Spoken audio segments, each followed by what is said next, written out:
Hello बच्चों, ये है 31 मई 2023 सिर्फ 3 का क्वेश्चन पेपर।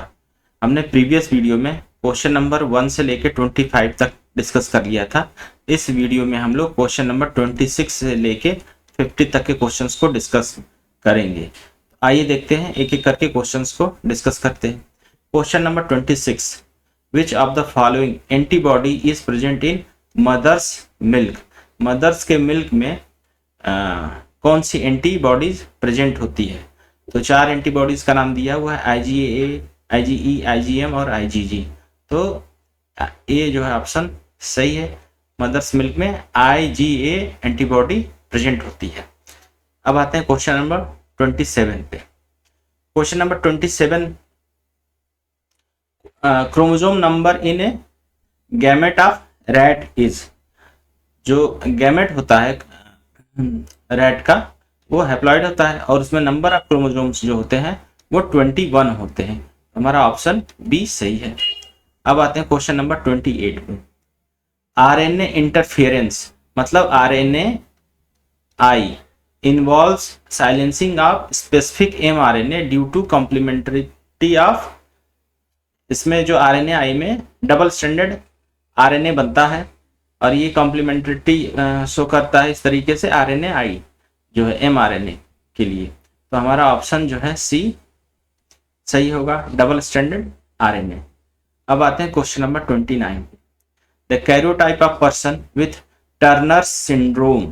टर्नर सिंड्रोम में जो कैरियोटाइप होता है वो 44, ये हो गया आपके ऑटोसोम्स प्लस जो सेक्स क्रोमोसोम होता है वहाँ नली समूह होती है, वहाँ केवल एक सिंगल एक्स क्रोमोसोम होता है और ये यहाँ दूसरा क्रोमोसोम एब्सेंट होता है।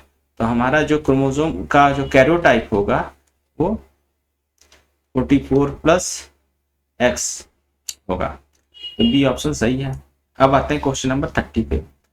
30 दिया है, identify the correct statement with respect to mycorrhiza. Mycorrhiza के रेस्पेक्ट में करेक्ट स्टेटमेंट हमें चूज करना है। पहला दिया है, fungal symbiotes absorb phosphorus from the soil and passes it on to the roots of plants।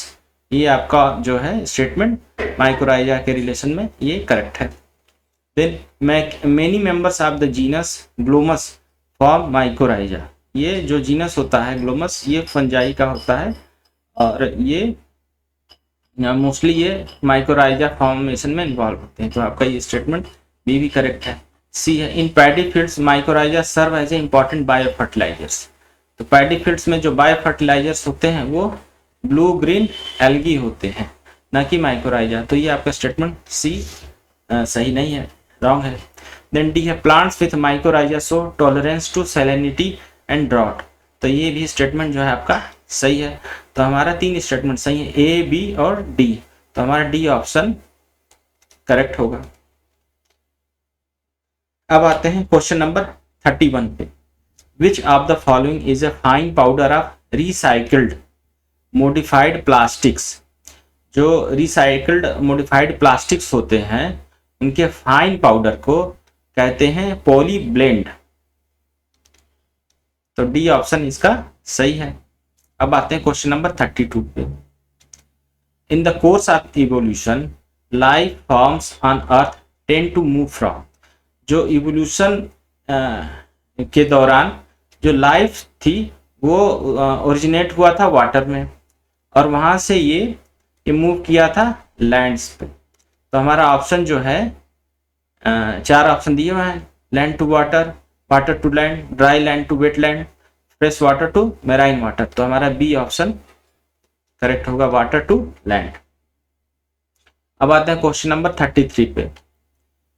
Which of the following areas does not cover India's biodiversity hotspot?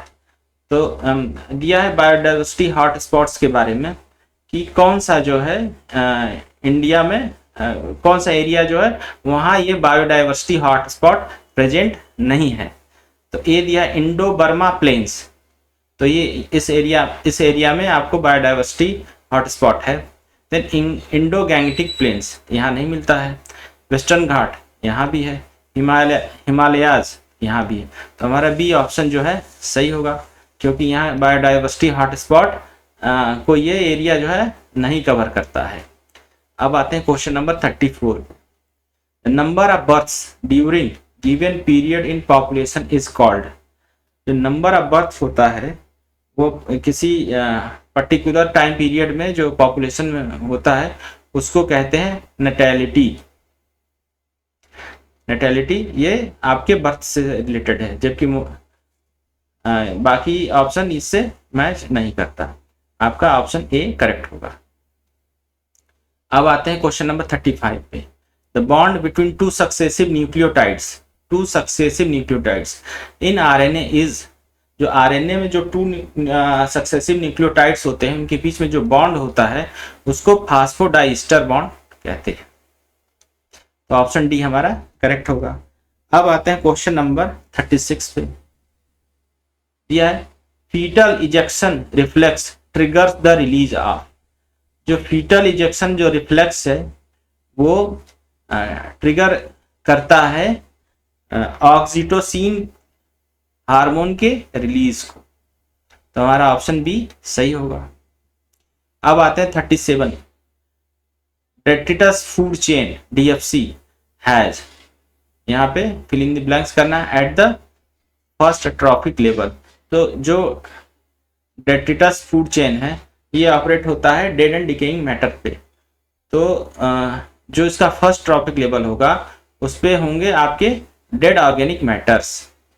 Option b सही होगा। ये भी नहीं होगा आपका, हार्बिवोर्स भी नहीं होंगे, कार्निवोर्स भी नहीं। ठीक है। अब आते हैं क्वेश्चन नंबर 38 पे। Identify the statements which are true with respect to colour blindness. Colour blindness के रेस्पेक्ट में कौन सा स्टेटमेंट जो है वो ट्रू है। तो पहला देखते हैं 38 का। A sex linked recessive disorder, ये सेक्स लिंक्ड रिसेसिव डिसऑर्डर होता है।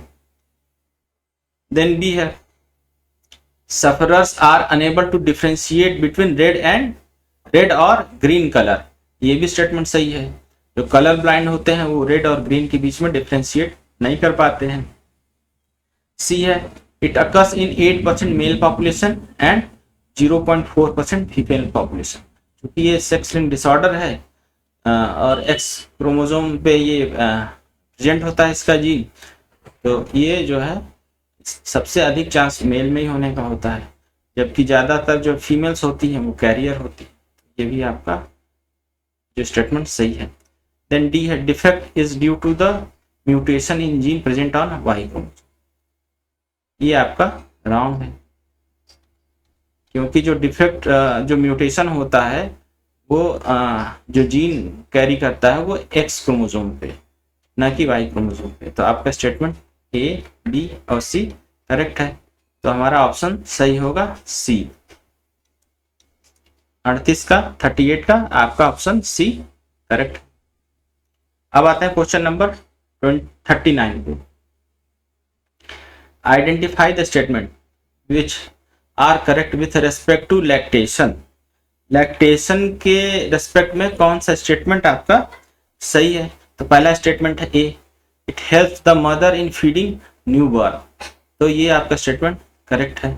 बी है it triggered by the foetal ejection reflex, ये स्टेटमेंट आपका सही नहीं है। देन सी है memory glands start producing milk towards the end of pregnancy, तो ये भी ऑप्शन आपका ये स्टेटमेंट करेक्ट है। देन डी है colostrum milk is rich in antigen, ये भी आपका स्टेटमेंट गलत है। वो एंटीजन नहीं एंटीबॉडी में रिच होता है, IgA, अभी इससे पहले क्वेश्चन किया था हम लोग। तो आपका दो स्टेटमेंट सही है ए और सी। तो हमारा ऑप्शन जो है डी सही होगा, ए और सी। अब आते हैं क्वेश्चन नंबर 40 पे। Transfer of pollen grains from anther to stigma of another flower of the same plant, मतलब कि ये उसी प्लांट के किसी दूसरे फ्लावर पे जो है पोलन ग्रेन्स ट्रांसफर हो रहे हैं एंथर टू स्टिग्मा। तो इस फिनोमेना को क्या कहते हैं, यही क्वेश्चन है। ए ऑप्शन दिया है कैस्मोगेमी, बी दिया है जेंटोगेमी, सी जीनोगेमी और डी हाइब्रिडाइजेशन। तो इसको कहते हैं जेंटोगेमी। हमारा बी ऑप्शन करेक्ट।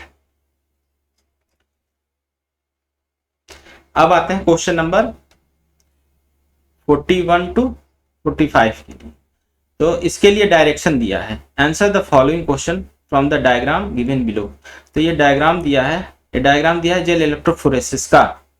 इसमें आपको इस जेल इलेक्ट्रोफोरेसिस के डायग्राम में दिया है 4 वेल दिए गए हैं, जिसमें डीएनए या आरएनए जो भी है रन कर रहा है और उनके बैंड्स वगैरह डिफरेंशिएट हुए हैं, और इस आधार पे आपको क्वेश्चंस का आंसर करना है। तो आइए एक एक करके देखते हैं। The figure is showing the technique of gel electrophoresis. The matrix used in this technique is made out of. तो ये जो जेल इलेक्ट्रोफोरेसिस है, ये आपको वो किस जो मैट्रिक्स यूज किया गया है वो किस चीज का वो बना हुआ है। तो 4 ऑप्शन दिए हैं, डीएनए और आरएनए तो होगा नहीं, एक्रिलामाइड ये भी नहीं होगा क्योंकि उसमें जो वर्टिकल रन करते हैं जेल को, ये आपका डी होगा एगरोज जेल। अब आते हैं question number 42। The technique shown in the picture is used to. जो टेक्निक यूज किया गया है जो इस पिक्चर में, वो क्या दिखाता है। A visualise nucleic acid, visualise nucleic acid ये नहीं सही है। Then separate the nucleic acid fragment according to their size. इसमें साइज के आधार पे जो है न्यूक्लिक एसिड जो है फ्रेगमेंट सेपरेट होते हैं जेल इलेक्ट्रोफोरेसिस में। तो ये आपका जो है ऑप्शन ये करेक्ट है, ये स्टेटमेंट। सी दिया है separate the nucleic acid fragments according to their charge. तो ये भी नहीं है, वो साइज के आधार पे जो है सेपरेट होते हैं। देन डी है visualise RNA and protein only, ये भी आपका सही है। तो हमारा ऑप्शन बी जो है करेक्ट है, साइज के आधार पे जो है फ्रेगमेंट जो सेपरेट होते हैं न्यूक्लिक एसिड। अब आते हैं क्वेश्चन नंबर 43 पे।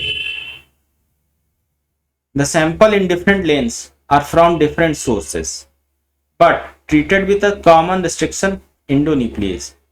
The maximum number of restriction sites are present in.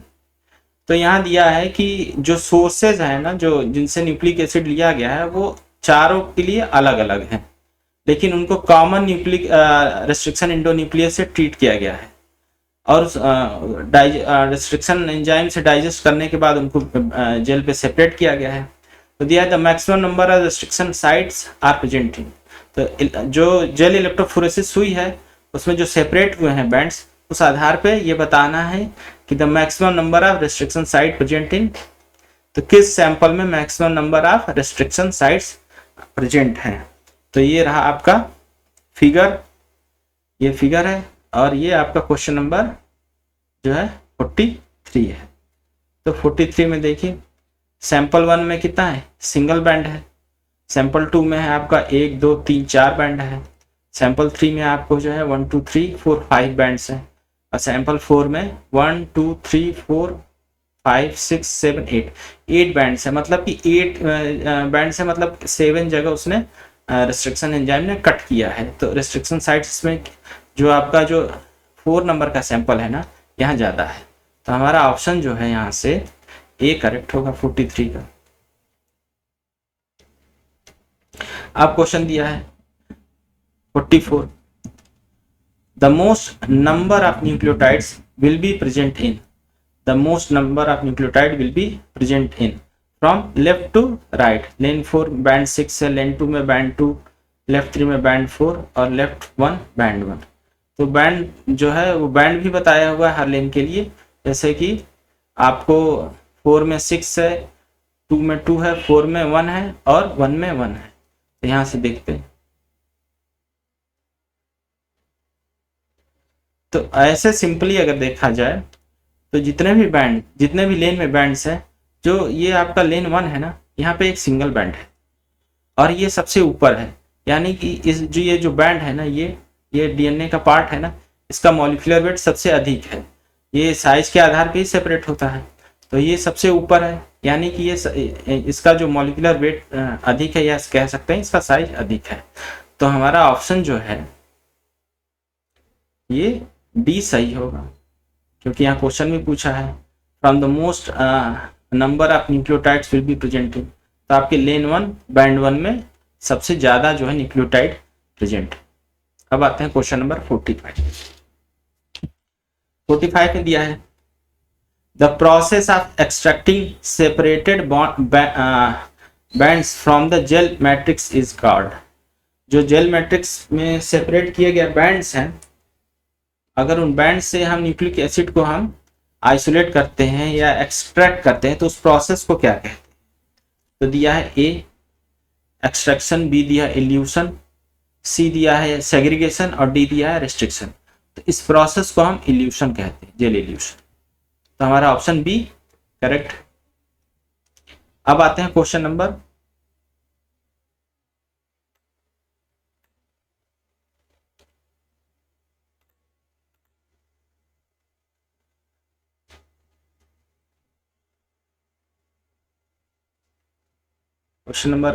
46 to 50 के लिए।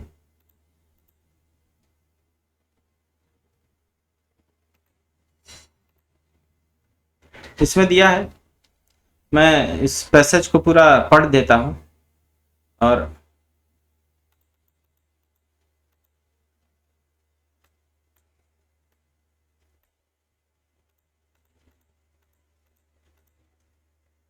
इस पैसेज को मैं पूरा पढ़ देता हूं।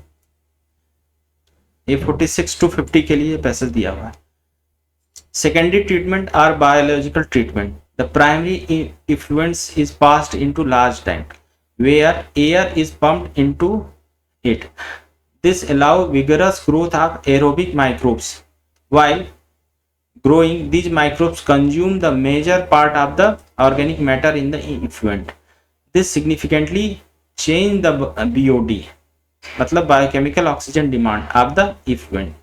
The effluent in then passed into the tank. Into a tank, a small part of the sludge is pumped back into the aeration tank to serve as the inoculum. The remaining major part of the sludge is pumped into large tank called sludge digester. Here, the other kinds of bacteria grow anaerobically in the sludge. The biogas produced can be used as source of energy as it is inflammable. The effluent from the secondary treatment plant is generally released into natural water bodies like river and streams. तो ये इस passage के आधार पे हमें question number 46 से 50 तक के क्वेश्चंस का आंसर करना है। अब एक एक करके हम क्वेश्चन देखते हैं। इस आप पैसेज को आप पॉज करके अच्छे से पढ़ लीजिए।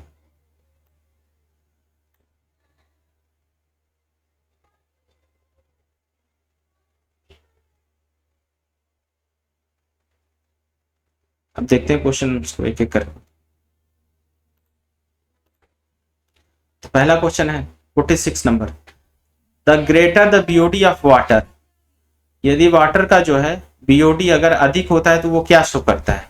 Less is pollution level, B क्या है less is its oxygen consumption, more is its pollution level, D no relation between oxygen consumption and BOD. तो ऑप्शन हमारा जो है सी करेक्ट होगा, क्योंकि अगर बीओडी जैसे जैसे बढ़ता है ये शो करता है कि बायोलॉजिकल ऑक्सीजन की डिमांड बढ़ रही है, क्योंकि लेवल ऑफ पॉल्यूशन बढ़ रहा है। अगला क्वेश्चन है steps in primary treatment does not include. जो प्राइमरी ट्रीटमेंट का स्टेप्स है उसमें कौन सा स्टेप्स इंक्लूड नहीं किया जाता है? तो आपके 4 स्टेप्स दिया हुआ है। ए फिल्ट्रेशन एंड सेडिमेंटेशन, बी है सेडिमेंटेशन ओनली, सी है गिफ्ट फिल्ट्रेशन ओनली और डी है एनारोबिक डाइजेशन। तो हमारा जो ऑप्शन जो है वो डी होगा, क्योंकि ये स्टेप जो है प्राइमरी ट्रीटमेंट में इसका जो है यूज नहीं होता है। ऐसे फिर से यहाँ क्वेश्चन देख लीजिए, steps in the primary treatment does not include. Primary treatment में हमारा ये डी स्टेप इंक्लूड नहीं किया जाता है, एनारोबिक डाइजेशन। अब आते हैं क्वेश्चन नंबर 48 पे। दिया है विच of the following gas is not produced in the anaerobic digestion. इसमें से कौन सा गैस जो है एनारोबिक डाइजेशन में प्रोड्यूस नहीं होता है। तो आपके जो है 4 गैसेस के नाम दिए हैं, carbon dioxide CO2, sulphur dioxide, hydrogen sulphide और मीथेन। ये आपके 4 गैस के नाम दिए हुए हैं। इसमें से जो सल्फर डाइऑक्साइड है SO2 ये सही है, क्योंकि ये जो सल्फर डाइऑक्साइड है ये प्रोड्यूस नहीं होता है, बाकी सारे प्रोड्यूस होते हैं, ये प्रोड्यूस नहीं होता है। तो हमारा बी ऑप्शन करेक्ट है। अब आते हैं क्वेश्चन नंबर 49 पे। दिया है the anaerobic sludge digester. The anaerobic sludge digester ये दिया है सपोर्ट माइक्रोबियल ग्रोथ, ये नहीं होगा। Then digest the aerobic bacteria and fungi, तो ये आपका ये काम करता है जो एनारोबिक स्लज डाइजेस्टर होता है। सी है sends the waste to the secondary settlement tank, ये भी नहीं होगा। And contains grit and stones for churning organic waste in the water, ये भी नहीं होगा। आपका ऑप्शन डी करेक्ट। अब आते हैं क्वेश्चन नंबर 50 पे। क्वेश्चन नंबर 50 में दिया है the biogas is mixture of the following gases. जो बायोगैस होता है वो मिक्सचर होता है कौन कौन सी गैसेस का। तो ऑप्शन ए दिया है methane, carbon dioxide and oxygen, तो ये इनका मिक्सचर नहीं होता है। देन बी है methane, carbon dioxide, hydrogen sulphide. Biogas में methane, carbon dioxide and hydrogen sulphide present होता है। अब सी देखते हैं carbon dioxide, nitrogen and hydrogen sulphide, ये भी नहीं प्रेजेंट होता है। देन डी है methane, hydrogen sulphide and oxygen, ये भी प्रेजेंट नहीं होता है। बायोगैस में हमारा ये वाला मिक्सचर जो है methane, carbon dioxide plus hydrogen sulphide, ये तीनों गैस प्रेजेंट होते हैं। तो इस तरीके से ये 31 मई 2023 का शिफ्ट 3 का आपका क्वेश्चन हमने डिस्कस कर लिया। सभी क्वेश्चन को प्रीवियस वीडियो में 1 से 25 तक, इस वीडियो में 26 से 50 तक। नेक्स्ट वीडियो में हम लोग नेक्स्ट क्वेश्चन पेपर के सभी क्वेश्चंस को डिस्कस करेंगे। आप लोग से एक रिक्वेस्ट है कि अगर हमारा वीडियो जैसा भी लगे आपको, प्लीज उस पर कमेंट करके अपना वैल्यूएबल सजेशन दीजिए।